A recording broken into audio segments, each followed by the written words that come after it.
তারাবির ক্ষেত্রে বলেছি যে বিষ্ণু ইসা ইসলাম পড়েছেন 8 রাকাত পাওয়া যায়, পরবর্তীতে সাহাবারা 20 রাকাত করে পড়েছেন। সো এই দুইটা এই আমলের মধ্যে কিন্তু দুইটা দিক পাওয়া যায়, অর্থাৎ কোনো আমলের বিষয়ে একটাই যে পদ্ধতি থাকতে হবে বিষয়টা এমন নয়। কোনো আমলে একটাই পদ্ধতি থাকতে হবে বিষয়টা এমন নয়, একাধিক পদ্ধতিও থাকতে পারে। তারাবির ক্ষেত্রে আমরা এটা দেখলাম যে রাসূল সাল্লাল্লাহু আলাইহি ওয়াসাল্লাম পড়েছেন 8 রাকাত, সাহাবারা 20 রাকাত পড়েছেন। তার মানে ফ্লেক্সিবিলিটি আছে, সুযোগ আছে।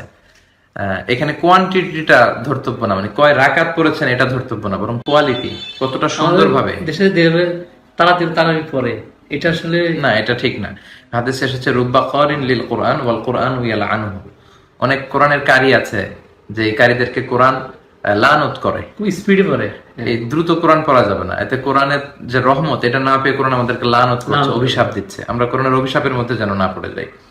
এজন্য সালাতুত তারাবি ধীরস্থির ভাবে হতে হবে, আপনার যতটুকু সাধ্যে করলেন। 8 রাকাত 20 রাকাত, একদিন হয়তো আপনার এত ভালো লাগতেছে নামাজে শুধু মজাই পাচ্ছেন, আপনি 20 রাকাতের পরে আরো 2-4 রাকাত পড়েন না, কোনো সমস্যা নাই, কিয়ামুল লাইল করেন, কোনো সমস্যা নেই।